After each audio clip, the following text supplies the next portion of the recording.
तो 10:24 का वक्त है। अंतरिक्ष में वसुधैव कुटुंबकम। आज तो गीता के साथ जैसे कहते हैं पहली बार भारत की जो पहचान है असल में, जिसे हमने कहते हैं कि एक तरफ आप ये कह सकते हैं कि सबसे सफल और सफलतम उपग्रह सिस्टम और सबसे सफलतम अंतरिक्ष विज्ञान में से एक भारत, और दूसरी तरफ भारत अपनी पहचान उसी तरीके से बनाता हुआ और पहचान दिखाता हुआ जैसा कि हमेशा दिखा दी। इस वक्त तस्वीरें आनी शुरू हो गई हैं। इसरो से लाइव तस्वीरें आ रही हैं। 10:24 का वक्त है। सचिन, ये तस्वीरें इस वक्त हम देख रहे हैं। आपने इस तरह की लॉन्चिंग बहुत देखी है। 10:24 की ये लॉन्चिंग का वक्त है। इन तस्वीरों को जरा बताइए, इस वक्त क्या चल रहा होगा? ये वैज्ञानिक इस वक्त क्या कर रहे हैं? हम देख रहे हैं इस वक्त इसरो चीफ भी मौजूद है। देखिए, सारे क्रिटिकल जो टेस्ट थे और जो सारी कंडीशंस की टेस्टिंग थी वो सब हम अब पार कर चुके हैं। अब लॉन्च ऑलमोस्ट निश्चित है। लास्ट मिनट पे सिर्फ डायरेक्टर ही कॉल ऑफ कर सकते हैं लॉन्च को, और मुझे ऐसा कोई रीज़न नहीं दिखता कि इस लॉन्च में कोई प्रॉब्लम आने का कोई संकेत हो। अब तो हम लोग बेसिकली इस बात की तैयारी चल रही है कि सारे के सारे कंप्यूटर, सारे की सारी चीज़ें जो उसमें पेलोड्स डाले गए हैं वो बिल्कुल ठीक हों। अलग अलग लोगों के पास, आपने इतने सारे लोगों को भी पैनल पे बैठे देखा था, अलग अलग लोगों के पास अलग अलग जिम्मेदारी है, और सब लोग उसके ऊपर एकदम से नज़र रख के बैठे हैं कि लास्ट मिनट पे कोई दिक्कत हो तो उसको इमीडिएटली सॉल्व किया जा सके। आप ये देख सकते हैं कि अभी मेरे ख्याल 6 मिनट से भी कम समय शायद बचा है, तो लॉन्च की बिल्कुल तैयारी है और सबसे गो हेड लिया जा रहा है। और माहौल जो है वो बहुत ही इस वक्त जो साइंटिस्ट बैठे हैं जिन्होंने उसको कंट्रोल करना है उनके लिए बहुत ही माहौल टेंस होगा इस वक्त। लेकिन बाकी सब लोग बड़े काम हैं, कूल हैं। हम जानते हैं PSLV हमारा वो घोड़ा है जो हमेशा ही बहुत बढ़िया परफॉर्म करता है, तो मुझे कोई दिक्कत दिखती नहीं। लगता है कि सब वेट कर रहे हैं क्योंकि बड़ा खूबसूरत नज़ारा होने वाला है। जो लोग अभी एक मैंने देखा था एंथुजियास्ट बता रहे थे कि वो लोग चेन्नई से भी इसको देखेंगे, तो करीब 50-60 किलोमीटर दूर तक से इस लॉन्च को देखा जाएगा। तो मुझे लगता है कि सब लोग बड़े हर्ष में हैं और वेट हो रहा है कि भारत ये रिकॉर्ड भी बना करके अपने आप को पूरे विश्व में एक लीडर, स्पेस टेक्नोलॉजी लीडर की तरह अपने आप को एस्टेब्लिश करे। हम और क्योंकि क्लियर स्काई है और नॉर्थ एंड से जो है वो चेन्नई में भी लोग इसे देख सकते हैं, इसकी ट्रांजेक्टरी को जिस वक्त ये टेक ऑफ होगा वो किस तरीके से देखा जा सकेगा? सचिन, वो कैसी तस्वीर होगी? असल में जहाँ पे ये सेंटर है उसके पीछे एक बहुत बड़ी वाटर बॉडी है और उस वाटर बॉडी के बाद बहुत खुला एरिया है। तो जनरली जो लोग हैं जिनको वहाँ इनवाइट नहीं किया जा पाता, वो लोग बहुत लकी हैं। वो लोग सब वहाँ पे इकट्ठे होते हैं और अपने कैमराज लेकर के बैठते हैं और लॉन्च जो है उसको वहाँ से देखा जा सकता है बड़े आराम से, कोई प्रॉब्लम नहीं होती। वैसे एक आम आदमी के लिए मैं बता दूं कि अगर आप एक रॉकेट के 800 मीटर के अंदर हैं तो आपको हीट ही एकदम से ख़त्म कर देगी। आप अगर 1 किलोमीटर दूर भी हैं तो भी आपके कानों में बहुत ज़्यादा नुकसान होने का चांस है। तो आपको करीब 2.5-3 किलोमीटर दूर से, तो जो अभी सब लोग हम देख रहे हैं कम से कम 3-1 किलोमीटर दूर हैं एक्चुअल लॉन्च साइट से। और ये जो पर्टिकुलर लॉन्च पैड है इससे भी खूब सारी लॉन्चेस की गई हैं। और जो लोग एक्चुअली जिन लोगों को वहाँ जाने की अनुमति नहीं मिल पाती है, आम आदमी, उसके लिए भारत में मुझे लगता है शायद स्ट्रेटेजिकली इस साइट के आसपास ऐसे खुला रखा गया है कि लोग बड़े आराम से हजारों की संख्या में इकट्ठे होकर के इस लॉन्च को देख सकते हैं। तो बहुत ही खूबसूरत नज़ारा होता है। मैंने बहुत सारे एमेच्योर्स को और बहुत सारे एंथुजियास्ट को अपनी फ़ोटोग्राफ्स शेयर करते हुए देखा है। जब लॉन्च होती है तो वो रॉकेट की फ़ोटोग्राफ शेयर करते हैं। तो आज भी इस लॉन्च के एकदम बाद सोशल मीडिया भर जाएगा, लोग अपनी बहुत सारी फ़ोटोग्राफ्स भेजेंगे और अपने आप में बहुत ही महत्वपूर्ण लॉन्च है। हम कुछ ऐसा करने जा रहे हैं जो हमने पहले नहीं करके दिखाया कभी। हर बार ऐसे लगता है जैसे स्पेस में कुछ होता है तो हम बोलते हैं कि नहीं करके दिखाया, लेकिन स्पेस अपने आप में एक ऐसी टेरिटरी है जिसमें अभी बहुत कुछ करना बाकी है। और न्यू स्पेस इंडिया लिमिटेड। अच्छा सचिन, एक सेकंड, मैं एम्बियंस सुनने की कोशिश करता हूं। 10:24 हो चुके हैं और PSLV C-51 जो है इस वक्त खबर ये है कि उड़ चुका है। 1 घंटा 55 मिनट 7 सेकंड की ये उड़ान है और PSLV में प्रधानमंत्री की तस्वीर है। इसमें गीता का संदेश भी है, आत्मनिर्भर भारत का संदेश भी है। ये इस वक्त हम ये तस्वीर देख रहे हैं। 3, 2, 1, 0।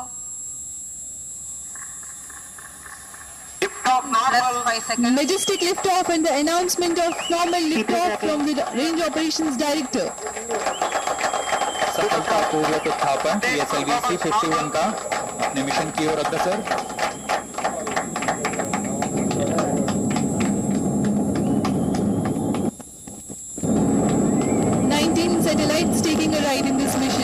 Dornier 1 being the prime satellite.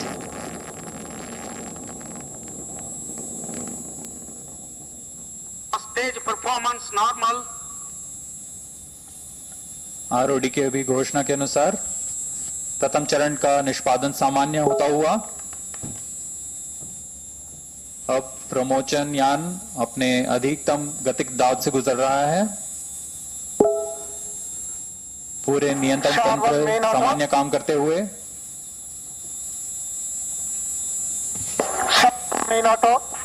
The PS1 performance is according to the expectation for this mission. Both the strap-ons have ignited on ground. Separated.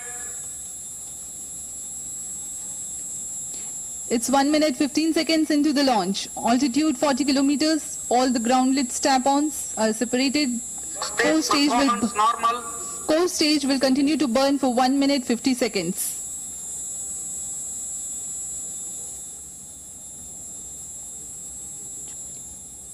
अपने निर्धारित पथ का अनुकरण करते हुए Majestic PSLV C-51 liftoff from the Range Operations Director. निष्पादन सामान्य होता हुआ यह करीबन 109 सेकंड्स तक चलकर पृथक हो जाएगा मुख्य यान से। First stage separated, second stage ignited. प्रथम चरण का पृथकीकरण सामान्य। 2 minutes. द्वितीय Second stage चरण performance normal. द्वितीय चरण प्रज्वलित हो सामान्य निष्पादन करता हुआ। द्वितीय चरण करीब 152 सेकंड तक चलेगा। About 90 kilometers altitude already attained. The PS2, the second stage of PSLV, operating currently.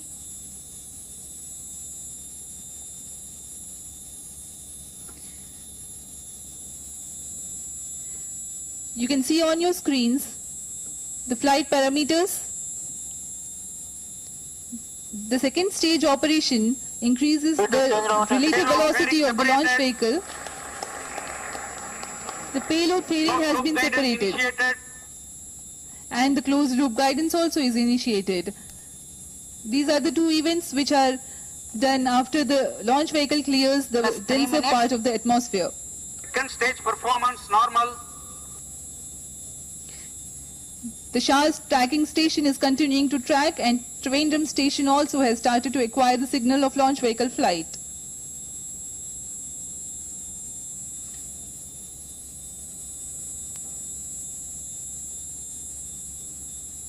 The second stage of PSLV is based on liquid propulsion system. अब प्रमोचन यान क्लोज लूप गाइडेंस के अंतर्गत है। इसका मतलब है कि वह अपने नियंत्रण के लिए एक्सेलरोमीटर्स और रेट जाइरोस का उपयोग कर अपनी स्थिति प्राप्त कर उसे नियंत्रण करता है और उद्दिष्ट दिशा की ओर मोड़ता है।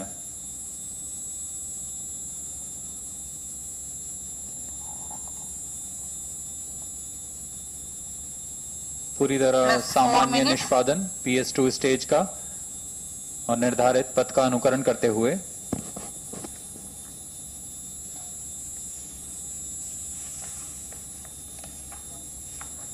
PS2 स्टेज तरण नोदन पर आधारित चरण है।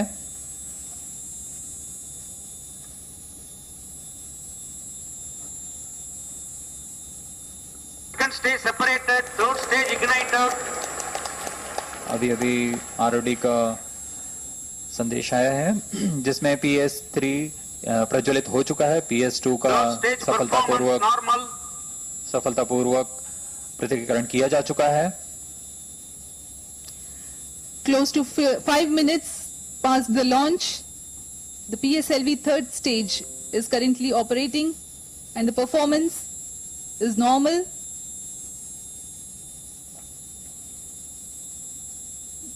Plus 5 minutes. This stage is a solid propellant motor. Its height is 3.6 meters, diameter 2 meters and uses 7.65 tons of propellant. The third stage will continue to burn for 125 seconds, that is a little over 2 minutes. तो पहले चरण का निष्पादन बहुत ही smooth तरीके से और बेहद सेफ तरीके से, सुरक्षित तरीके से इस वक्त पूरा हो चुका है। PSLV C-51 की लॉन्चिंग बेहद शानदार तरीके से हमने देखा इसरो में हुई, जो 19 सैटेलाइट्स लेकर के, जिसमें से अमेजोनिया 1 भी मौजूद है, ये उड़ा इस वक्त ये नजर आ रहा है। और भारत ने 10:24 पर इतिहास रच दिया और इसकी लॉन्चिंग पर जबरदस्त तालियां भी बजी। सचिन, कितना एम्बिशियस था ये और ये कितना बड़ा मूवमेंट है? इसके बाद PS3 स्टेज का पृथकीकरण होगा। जहाँ तक मैं रॉकेट की टेक्नोलॉजी के बारे में बात करूं, अब हम एक बहुत ही सशक्त प्लेयर की तरह एस्टेब्लिश्ड हैं वर्ल्ड वाइड।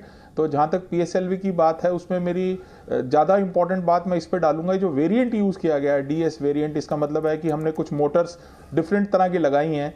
ये कुछ इस तरह की बात है कि हमें जितना पेलोड मिले हम उस तरह से अपना वेरिएंट बना लें। ये जो टेक्नोलॉजी, ये जो अपनी दक्षता हम बार बार दुनिया को दिखा रहे हैं, ये हमारे लिए बहुत इंपॉर्टेंट है। तो जहाँ तक रॉकेट की टेक्नोलॉजी की बात है, उसमें तो यही इंपॉर्टेंट था, लेकिन बाकी सब चीज़ों में सब कुछ बहुत पहली बार हुआ। NSAL का ये पहला कमर्शियल लॉन्च है। अमेजोनियन 1 उन्होंने बनाया किसी दूसरी कंट्री के लिए, तो हमें बहुत सारे ऑर्डर्स आगे मिलने की पॉसिबिलिटी है। और साथ ही साथ सबसे इंपॉर्टेंट बात यह है कि जो 3 एजुकेशनल इंस्टीट्यूट्स ने जो अपना सैटेलाइट बनाया है, यूनिटी सैट, वो 3 अलग अलग सैटेलाइट्स हैं और उनके सारे पार्ट्स भारत में बने हुए हैं। ये बहुत इंपॉर्टेंट है।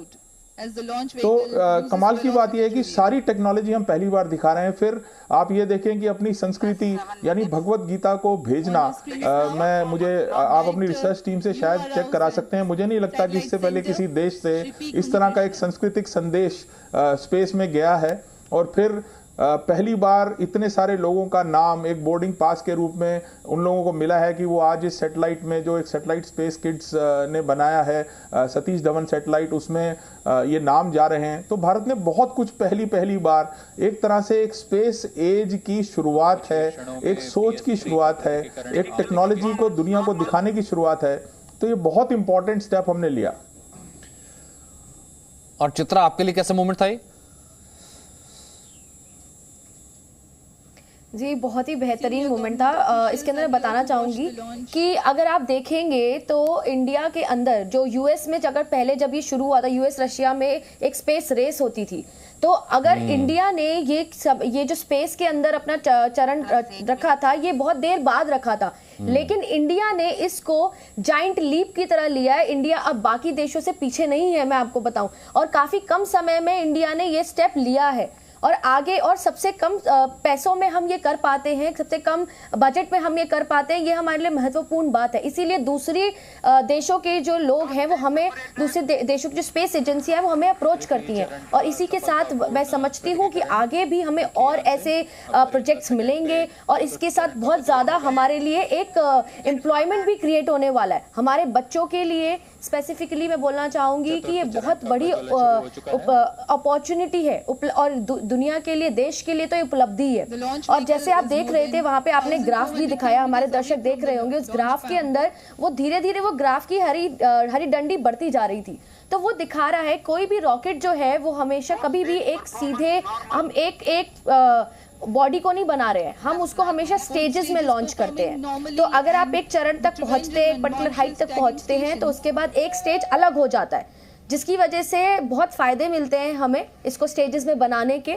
और उसके बाद फ़ायदे मैं इस तरह से बताना चाहूँगी कि एक तो उसका वजन कम हो जाता है, आगे स्पीड बढ़ाने में उसको बहुत ही हेल्प मिलती है। और हमारे ऐसी तरीके से 3 स्टेजेस है। पिछली बार आपने देखा होगा जब चंद्रयान 2 लॉन्च हुआ था, तब हमारा GSLV यूज़ किया गया था।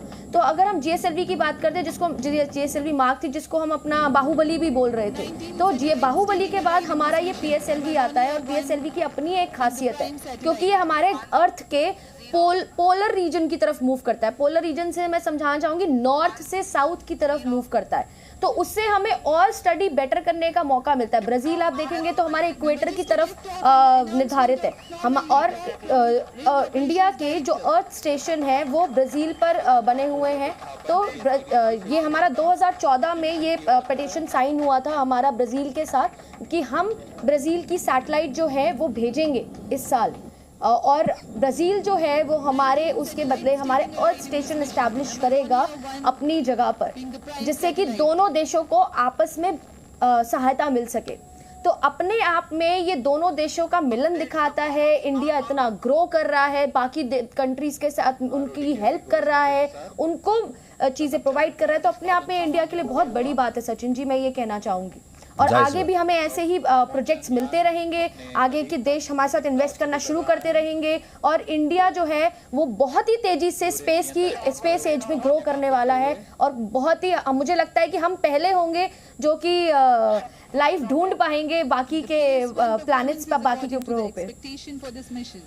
और सचिन, ये कितना इंपॉर्टेंट हो जाता है जब हम ये कहते हैं कि देखिए हम तो बहुत ज़्यादा पीछे हैं अभी नासा से और बाकी स्पेस रेस की जिसकी बात अभी चित्रा ने की कि यूएस में जैसी स्पेस रेस, वहाँ पर तो इतने प्राइवेट प्लेयर्स हैं, दुनिया पहुँचती है, तो जो उनका वॉट एवर कॉस्ट होती है वो उसी हिसाब से लॉन्चिंग होती है, एक तरीके की मोनोपोली रही।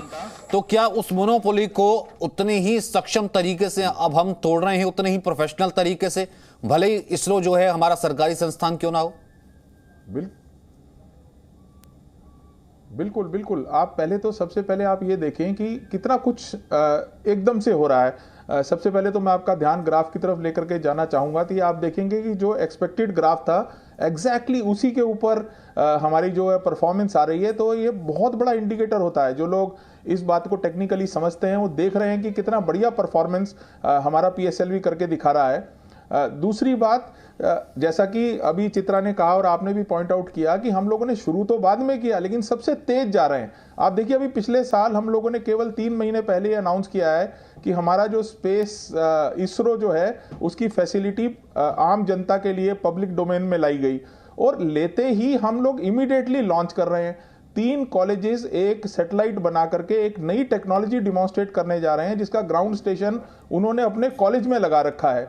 तो जो काम USA कई सालों में कर पाया वो काम हमने इमीडिएटली 6 महीने में करके हमारी जो प्राइवेट प्लेयर्स हैं, जो एजुकेशनल इंस्टीट्यूट्स हैं, वो अपनी कैपेबिलिटी को दर्शा रहे हैं। फिर साथ ही साथ इसमें कोई भी पार्ट ऐसा नहीं है जो हमने बाहर से इंपोर्ट किया हो, सब हिंदुस्तान में बना हुआ है। तो आप सोच ही सकते हैं, हम तो सडनली ऐसा हुआ कि बाद में भागना शुरू किया और सीधे ही तीसरे नंबर पे आकर के खड़े हो गए हैं और पहले दोनों को चैलेंज कर रहे हैं। तो ये हम भारतीयों के लिए बहुत गर्व की बात है कि हमने एक तरह से आराम से बैठे थे, देख रहे थे कि चलो आप भागो, हम अभी शुरू करते हैं, और सडनली हम इतने तेज भागे कि अब किसी के लिए रोकना मुश्किल हो रहा है। इनफैक्ट फैल्कॉन का अभी मैंने स्पेसएक्स की बात की थी, उनके 143 सैटेलाइट लॉन्च करने के बाद PSLV का ये सफल प्रक्षेपण हमारे लिए बहुत सारे फॉरेन के ऑर्डर्स लाने वाला है। लोगों के लिए एक दिक्कत हो गई है। इनफैक्ट इसी में USA के 2 सैटेलाइट जा रहे हैं जिनकी हम टेक्नोलॉजी डिमॉन्स्ट्रेशन कर रहे हैं। तो आप सोचिए कि देश के पास अपनी कैपेबिलिटी होने के बावजूद एक प्राइवेट प्लेयर जो इस वक्त इसरो के साथ टक्कर लेने के लिए तैयार है, उसके बावजूद भी हमारे को उनके ऑर्डर्स मिल रहे हैं। तो हम समझ सकते हैं कि हम अब कहीं पीछे रहने वाले नहीं हैं, हम फ्रंट रनर हैं। लोगों को हमसे compete करना पड़ेगा और यही सब स्पेस टेक्नोलॉजी का सबसे इंपॉर्टेंट कंट्रीब्यूशन देश की इकोनॉमी को होने जा रहा है। और जब मैं बात करता हूं कि USA को हम आगे बताते हैं तो वो सिर्फ इसलिए क्योंकि अभी तक हमने इंसान को स्पेस में लॉन्च नहीं किया है। हम सब जानते हैं 2022 में हमने प्रण ले रखा है कि हम पहला भारतीय स्पेस में लॉन्च कर देंगे, और अगर हम ये भी कर गए तो जो 70 साल का गैप है उसको रिड्यूस करके हम केवल 5-6 साल के गैप पे ले आएंगे। और मैं अभी सुन रहा था, चित्रा अभी यंग है तो उनको बड़ा एंथुजियाज्म था कि हम पहले हों जो ऐसी चीज़ें करें कि जैसे लाइफ अगर यूनिवर्स में है तो हम ढूंढें। तो सभी भारतीयों का आप देख सकते हैं कि कितना बढ़िया हमारे दिलों में ये गर्व महसूस होता है हमें कि हम आगे भाग रहे हैं और तेज चल रहे हैं और बढ़िया तरीके से चल रहे हैं और संभल के चल रहे हैं। हम वो खरगोश नहीं है जो कहीं जाकर के सोएंगे। हमने अब अपनी चाल शुरू की है तो चलते ही चले जाएंगे और सबको हरा के छोड़ेंगे। तो मैं आज सारे भारतीयों को कॉन्ग्रेचुलेट करना चाहूँगा। मेरे ख्याल से 2021 का हमने एक बहुत ही अजीब सा साल 2020 गुजारा। 2021 में इस तरह के न्यूज़ आना सबको बहुत अच्छा लगेगा और मुझे लगता है भारत बहुत आगे जाने वाला है, कहीं रुकने वाला नहीं है, क्योंकि हमारे छोटे छोटे बच्चों ने एक किड सैटेलाइट बनाया है और उसको हम आज इसरो को लॉन्च करते हुए देख रहे हैं। ये सारी की सारी पहलें अपने आप में एक बहुत ही ब्राइट फ्यूचर का संकेत देती हैं और मुझे लगता है कि अब जैसे ही हम किसी इंसान को स्पेस में भेज लेंगे हम लोग उस जगह पे भी पहुंच जाएंगे जहां पे अपने खुद के प्रक्षेपण यंत्र में एक मशीन में हम लोग यहाँ लोगों को अंतरिक्ष में भेजेंगे और एक नए एरा की शुरुआत होगी। एक नई टेक्नोलॉजी, एक नए कंट्रीब्यूशन देश की तरफ हमारे यूथ से भी आएगा। और मुझे लगता है प्राइवेटाइजेशन करना और उसका जो ये रिजल्ट आया है ये कमाल है, और सारा विश्व इस वक्त भारत की तरफ देख रहा होगा कि क्या कमाल करके दिखाया हम लोगों ने। और जब हम ये कहते हैं, जब आप ये कहते हैं कि सबकी नजरें हैं, सबकी महत्वाकांक्षा, सबका एम्बिशन है मैन्ड मिशन पर, जो कि हमारा जो अगला जो है लक्ष्य, उस मैन्ड मिशन की तरफ हम कितनी तेजी से आगे बढ़ रहे हैं? आप देखिए, एक के बाद एक हमने सब कर लिया है। हमने अपना री एंट्री मॉड्यूल, यानी अगर मैं किसी जो चीज़ जिसमें लाइफ नहीं है उसको भेजता हूं तो डिफरेंट तरह की कंडीशंस होती हैं। जब मैं लाइफ वाली किसी भी चीज़ को भेजता हूं और उसमें खासकर एक ह्यूमन को जब मैं बिठा के भेजने वाला हूं तो मेरे लिए बहुत इंपॉर्टेंट है, क्योंकि एक रॉकेट के लिए जब हम अपने वातावरण में से निकलता है तो उस पर जो प्रेशर पड़ते हैं और जब वो वापस री एंटर करता है तो जिस तरह के प्रेशर्स और हीट्स जनरेट होती हैं वो हमारे लिए बहुत बड़ी प्रॉब्लम होती है। तो हम ना री एंट्री मॉड्यूल बिल्कुल टाइम के शेड्यूल पे टेस्ट कर चुके हैं और बहुत सक्सेसफुली टेस्ट कर चुके हैं। GSLV ऑलरेडी ये दिखा चुका है कि हम किसी भी स्टेज तक लो अर्थ ऑर्बिट में जाने के लिए ह्यूमन स्पेस फ्लाइट को भेजने के लिए तैयार हैं। हमने देखा था कि मंगल का मिशन हमने एक ही बार में बढ़िया तरीके से पूरा कर लिया। तो हम बिल्कुल ऑन शेड्यूल, ऑन टाइम चल रहे हैं। मुझे लगता है कि अगर कोरोना जैसी बड़ी महामारी से भारत को ना गुजरना होता, हम सब जानते हैं कि कोरोना ने हम सबके फाइनेंशियल स्ट्रेन हम सब पे बहुत डाला है, तो देश पे भी फाइनेंशियल स्ट्रेन आया है। कुछ ना कुछ कट्स इसरो को भी लगे होंगे, लेकिन मुझे लगता नहीं कि प्रधानमंत्री जी जिस तरह से सोचते हैं और जिस तरह से उनकी सोच है वो कहीं से भी इसकी कोई दिक्कत रहने देंगे। और जहां तक टेक्नोलॉजी की बात है, हम तैयार हैं। अब अपने आप को इस बात के लिए प्रिपेयर करना है कि भाई हम अपने वो फंड्स एलोकेट करके उस फ्लाइट को टाइम पे करा लें। तो मुझे लगता नहीं कि देश का जिस तरह का सेंटीमेंट है, हमारे प्रधानमंत्री जी का जिस तरह का सेंटीमेंट है और इसरो जिस तरह से अपनी कैपेबिलिटी दिखा रहा है, कहीं पे भी इसमें डिले रहने वाला है। सबसे बड़ा टेस्ट यही था कि हम इजेक्ट कर पाएं, री एंट्री कर पाएं, जो हम सक्सेसफुली टेस्ट कर चुके हैं। इनफैक्ट पिछली अगस्त में ही वो टेस्ट सारे सक्सेसफुली पूरे हो चुके हैं। तो वी आर ऑलमोस्ट रेडी। मुझे तो ऐसा लगता है कि ये ना हो कि 2022 आने ही ना दे और 2021 दिसंबर में ही हम लोग ये करके प्रूव कर दें दुनिया को कि हम जो कहते हैं वो करके दिखाते हैं। हम वो देश हैं जिसके लिए सब कुछ पॉसिबल है, क्योंकि अल्टीमेटली टेक्नोलॉजी और अल्टीमेटली वो लोग जो इंजीनियर्स हैं जिनका दिमाग नासा के सारी फ्लाइट्स के पीछे लगता है, वो अल्टीमेटली भारत देश से ही कहीं ना कहीं जुड़े हुए हैं।